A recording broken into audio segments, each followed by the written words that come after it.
Welcome to the WRAL Daily Download. I'm Jack Hagel. The next 11 months are going to be a political whirlwind for North Carolina. The primary elections are less than 2 months away. Those will give us a clear view of the November elections in this swing state. In the middle of all that, there will be a short legislative session, and GOP lawmakers who control the General Assembly will look to advance their priorities. WRAL state government reporter Will Doran is here to raise the curtain on what should be an interesting 2024. Will, good to see you again. I see you brought your crystal ball. Yes, let's put it to use. Now, there will be so many storylines this year, but I want to start with the top of the ticket. North Carolina is a pretty purple state. How do you see it figuring into the presidential race this year? Oh, it's going to be huge as always. I mean, 2020 proved that, Democrat Joe Biden could win the White House without needing North Carolina. But Republicans I've talked to said that they think it's kind of a must-win state for them, whether it's Donald Trump or Ron DeSantis, Nikki Haley, whoever else might get the nomination. I talked to Michael Whatley, who leads the NCGOP, for this article, and he said, yeah, if Biden wins North Carolina, we're toast. That means that Biden's going to win the White House. So this is really, the Republicans see this as a must-win state for them in 2024. And that election could have some impact down ballot, right? But North Carolinians aren't exactly straight-ticket voters. Sure. I mean, Democrats are obviously hoping that the Biden campaign will be here a lot, will be spending a lot of money here working to turn out voters in North Carolina, even if it's not necessarily a must-win state for the Democrats, because, if you get a lot of voters who are eager to come out and vote for President Biden, that translates to more votes for governor, more votes for a state Supreme Court race that's on the ballot that's really key for both parties, more votes for the state legislature as Republicans fight to keep their veto-proof supermajority, Democrats fight to break it. So, it all has trickle-down effects. And yeah, we are not a straight ticket voting state for sure. The last two big elections, we've seen the state vote for Republican candidate Donald Trump for president, Democratic candidate Roy Cooper for governor. And that's just kind of who we are here in North Carolina. People like to be independent and make up their minds. And, it's going to be another fun year here in politics. Well, how is the governor's race shaping up here?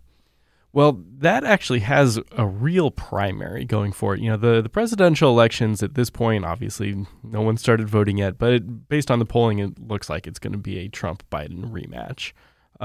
The governor's race, we're not really sure yet. The favorite on the Democratic side is Josh Stein, the attorney general, but he has a pretty serious challenger in Mike Morgan, a recently retired state Supreme Court justice who won that seat on the Supreme Court when he was endorsed by Barack Obama several years ago. So, a serious challenger there.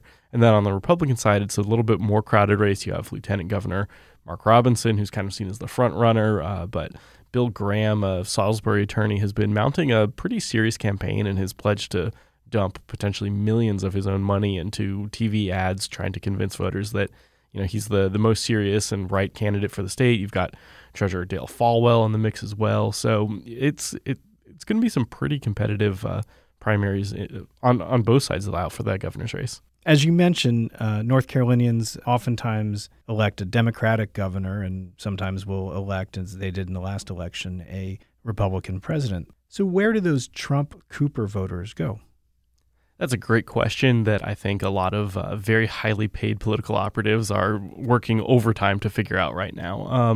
There's obviously not a ton of them, but the margins in North Carolina are so close that, when Cooper beat McCrory in 2016, that race came down to only 10,000 votes out of millions statewide. So even small margins could make a big difference. And, one of Cooper's big political strengths is, that he's from eastern North Carolina, from the Rocky Mountain area, grew up on a tobacco farm, and a lot of rural Democrats kind of saw him as one of their own. And those are the people who over the years have shifted more towards the Republican Party, might vote for Trump in a presidential race, but still said, that Roy Cooper, he's a good one.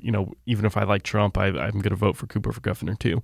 Stein's big challenge is going to be to continue convincing those voters to vote for him. He's seen as a little bit more liberal on some issues than Cooper. He's from Chapel Hill, not from Rocky Mount. And that could matter to a lot of folks. And so, it's going to be a battle for him if he does win the Democratic nomination to convince those people to stick with him and not to move over to Robinson or anyone else who might win the GOP nomination. Now, further down the ballot, there are a number of other very important roles up for grabs. Which other races are you paying attention to, and what could those elections mean for the state going forward? Yeah, so there's really kind of two main themes here. There's one, the Council of State, which is the 10 roles that make up the executive branch of government. And those are, positions that your average person doesn't think about day in and day out. The state auditor, secretary of state, commissioner of labor. But they run big departments, and they are in charge of a lot of really important things that, might happen unseen but need to happen.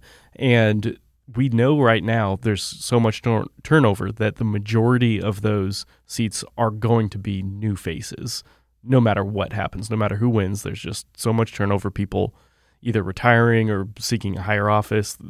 So there's really, voters have a big opportunity to make a big statement on who they want to be leading all of state government and all of these agencies. And then kind of the other theme that is also at play in these elections here is the GOP really has a chance to cement its control of state government, not just the executive branch, but with the legislature and the chance to maintain the supermajority that they got back this year.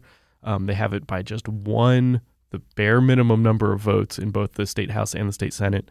Democrats are going to be trying hard to break that. They're going to be spending millions of dollars on probably just 8, 10, 12 legislative races out of 170 statewide that they think are flippable and winnable. But if Republicans can hold on to that veto-proof supermajority, then it might not even matter who wins the governor's race. Even if a Democrat does get elected governor, the legislature will still be able to keep passing more or less whatever they want. And then you've got the race for the Supreme Court. And Republicans have swept those races in both 2020 and 2022. It went from a 6-1 Democratic majority to a 5-2 Republican majority. I mean, the Republicans have just really come on strong. And as it stands right now, Democrats don't have a chance to take back that majority, I think, until 2028. And that's, even if they win all the races from here on out, and that starts this year. So if they lose that race this year, it pushes that timeline even further into the future. Let's take a quick break. When we come back, we'll hear about what the state legislature is planning in the months ahead. Stick around.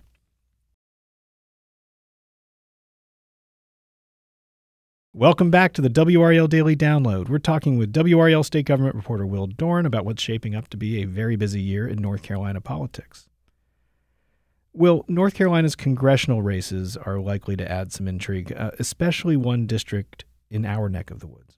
Yeah, the 13th district, currently held by Democratic Representative Wiley Nickel. He won that in 2022, and actually probably what was on paper a very slightly Republican-leaning district, but he ran a good campaign and was able to win that seat. It got redrawn. It is now heavily, heavily Republican, so he's not running again. And we have a dozen, I think, Republicans running to succeed him. Please don't ask me to name them all. There are, from what I gather talking to GOP insiders, maybe 5 or 6 pretty serious candidates who've really been boots on the ground, hitting all of the many counties that are now in this district. Kind of stretches right around the triangle, picks up Garner and Wake Forest and Wake County, but then also some rural areas both to the north and the south. And whoever wins that primary is going to go to Congress. It's a heavily Republican district. And so there's a big fight there, and they're going to have to do a lot to make a name for themselves. But also with so many people running, you could see a completely random person just kind of luck into a seat in Congress. And so that's going to be really interesting to watch.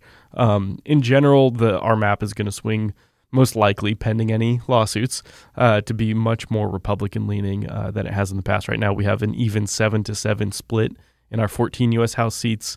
That's going to go to at least 10-4 in favor of Republicans, and there's one competitive district left in northeastern North Carolina, so it could even go 11-3. Now, those districts are the result of a redistricting lawsuit, and the new districts are facing their own challenges in courts. Where do those cases stand, and how could they factor into the upcoming elections? Yeah, so it's hard to keep track of. There are 3 redistricting lawsuits right now, and they all target different parts of the maps, some NC House, some NC Senate, and some of these U.S. congressional seats. And they're all at sort of different stages of the litigation process, and I've been in and out of court following these. Right now, it does not look good for the Democrats in terms of being able to stop these maps from being used, at least in the 2024 elections. at least one of the lawsuits isn't even really trying to do that. They just threw in the towel and said, look, we realize that this is last minute and late. We're just going to focus mostly on 2026 and beyond. But some of the other lawsuits are trying to push ahead. There's one specifically on the state Senate map where Democrats are trying really hard to get those districts halted, or at least a couple of those districts, not the whole state Senate map. Maybe, but that's going to be a really interesting one because, like we said, there's just a 1-seat supermajority there. But for the congressional seats, it looks like those will probably hold. We'll probably have that 10-4, 11-3 map for this year. But then come 2026, who knows what could happen. And there's some other cases that could affect the election, and particularly some that are related specifically to election law. Tell me about those. Yes. So there are half a dozen or more other lawsuits beyond these gerrymandering cases that are kind of picking apart different new laws that Republicans have passed this year. In recent years, they passed a lot of new rule changes this year with that supermajority they have in the legislature to change the rules for how elections are going to happen. Some of those have already put on hold as likely unconstitutional. That included a change to who gets to be in control of the State Board of Elections. The legislature wanted to kind of take some of that power away from the governor's office, and the judge said, no, the state constitution says you can't do that. So that's been put on hold, but there are some others that so far are still going ahead. There are changes to the rules for mail-in voting that are going to make those rules a little stricter that are being challenged. Voter ID was used for the first time, at least under the current rules, in the 2023 municipal elections. From the reporting we did on that after those elections, it looked like there weren't really any problems with it, or at least very minor problems. But of course, municipal elections are a very different breed of election than presidential elections. So there could be more problems with that this year, if that even is still legal by the time the elections roll around. There's a federal lawsuit challenging voter ID. There's plenty more. There's some stuff over same-day registration. There's a lawsuit over our residency requirements for people who move to the state just before an election. So a lot of these things are, I think I've said this before, taking aim at just, things that could affect a really kind of a small number of voters, but we are such a tight, close state that even, just a few thousand votes can swing a race. Now, amid all of this, as we approach November, there will be a short legislative session. That could feature its own fireworks. What's on tap there? Yeah, let's not forget that amid all this campaigning, our politicians have to also do the job that they were elected to do. And so they're going to be coming back in April for what's known as the short session. The way we do things here in North Carolina is the odd numbered years are always kind of when you do most of the work at the legislature. Then the even numbered years, you come in, you make some tweaks to the state budget. If there are any, big issues that are still outstanding, you can tackle those. And 2023 left a lot of big issues outstanding. People remember the whole fight over casinos that we had that kind of ended in just huge controversy and sort of an intra-GOP war over the wisdom of should we legalize casinos here. You have medical marijuana, which polls show is broadly supported by a large number of North Carolinians, has passed in the state Senate twice with broad bipartisan votes, but has never even gotten a vote in the state House. So there's a question, okay, could this be, when we finally see medical marijuana pass, especially since this session is going to be happening after the primaries, which is key.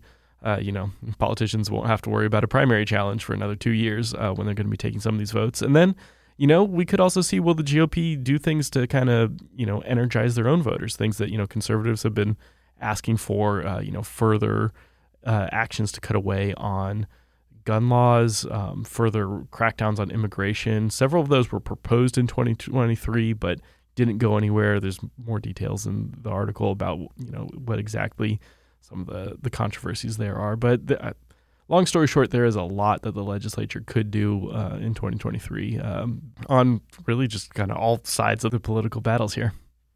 How careful do Republicans have to be in the short session? Could their agenda have any effect on the election? That's a good question. I think one of the biggest things that's going to affect the election has already happened, and that was the new abortion restrictions that passed last year. Democrats are going to make that a key feature of their political ads. And so, from some extent, Republicans might say, well, we're already going to get hit over abortion, might as well do some other things to energize our voters. I don't know if that's the strategy or not, but I think there's a good historical analogy from 2018. Is the blue wave midterm, the first midterm of Trump's presidency. He was unpopular, and Republicans kind of knew that this was coming, and they had to do something to stem that tide and get Republicans to show up to the polls anyways. And they put this constitutional amendment on the ballot to protect the right to hunt and fish. Now, that was not something that anyone had ever talked about taking away. It's not something that needs to be in the Constitution. I mean, we've all been able to hunt and fish, even before this ballot amendment was passed. And it did eventually pass. But, that's kind of an example of what's often called a messaging bill. And we might see Republicans do something like that again, something that, doesn't really have bipartisan support, but, speaks to their side and says, hey, we're looking out for you. We're looking out for your interests. Even if you don't necessarily like Trump, if he's the nominee again, Republicans at the state level are still fighting for you and what you want. So keep voting for us, and we're going to keep doing things like this. Well, I know you'll be on top of it all. Thanks, Will. Thanks. There's a lot going on. That's WRAL state government reporter Will Doran for his full curtain raiser of the 2024 year in politics. And for all of our election coverage, visit the NC Capital section of WRAL.com. I'm Jack Hagel. Thanks for joining us, and thanks for listening to the WRAL Daily Download and for making us part of your morning routine. Another great way to get WRAL news is the Morning Briefing newsletter. It's a daily email with Triangle news, events, and headlines to help you get ready for the day. Sign up at WRAL.com/newsletter.